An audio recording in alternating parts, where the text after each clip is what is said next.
And as the 2611 accused Rana's trial resumes, his wife speaks to Times Now and says her husband was tricked by David Coleman Headley and that he had nothing to do with the 2611 attacks. Rana's lawyer Charlie Swift has also lashed out at the U.S. authorities, the U.S. government, asking as to why they had signed a secret treaty with the deadly plotter and promised him exemption from extradition.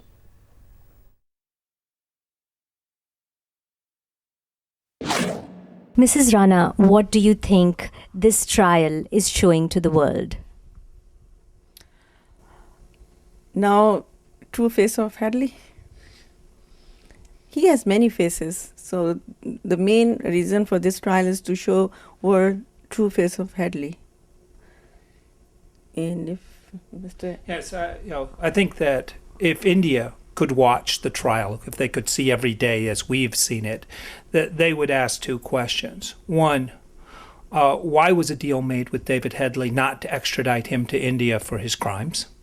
And the second question that they would ask is, why is Dr. Rana on trial at all? Because while this trial has talked about many people, Sajid Mir and other leaders of LET and potentially ISI, that could be answerable for the tragedies in Mumbai, the thing that it has left it with is that Dr. Rana is a poor substitute and a scapegoat for the crimes of others, and Headley has committed no crime himself. It seemed in court yesterday that as high up as the U.S. State's Attorney, Mr. Patrick Fitzgerald, put undue pressure on Headley to reveal and reinstate what he had earlier said was not true. That seemed a huge aberration. It is absolutely true that David Headley for almost 2 weeks denied that Dr. Rana had anything to do with this, and instead he tried to get others arrested. And it was only after it became clear that no one else would be arrested that David Headley changed his story, after it was made very clear to him that he would not get a deal if he did not change his story, which asks again whether that testimony should be given any credence, especially when David Headley was facing the death penalty.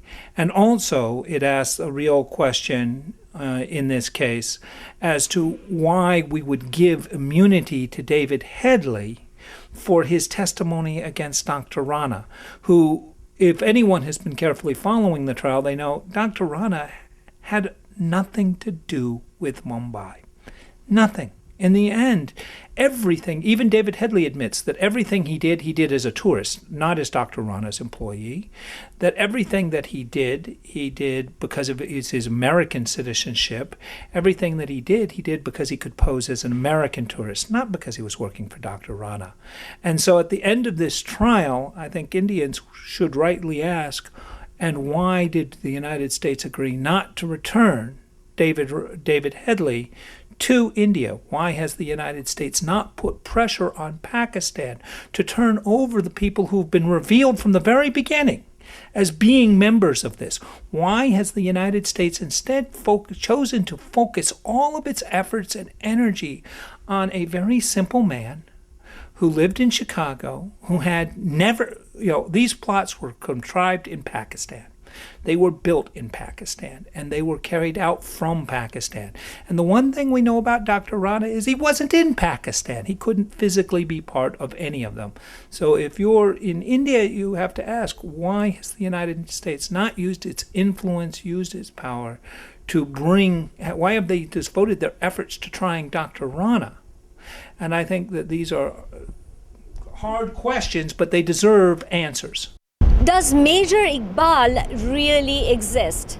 That is a question being asked by many as they are following the Rana trial here in Chicago over the past several weeks. And the answer has been unclear, other than the fact that ISI has been found to have links in the Mumbai terrorism attacks via Major Iqbal.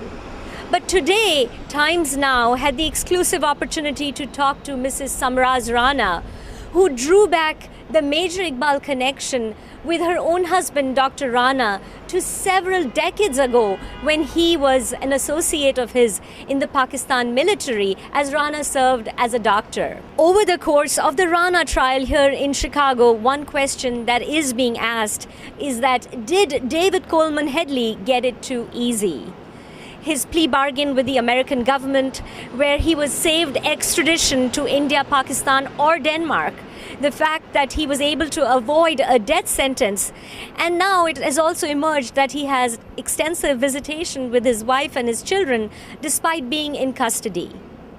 All these facts were illuminated in great detail by Rana's defense lawyer, Charlie Swift, in an exclusive interview with Times Now.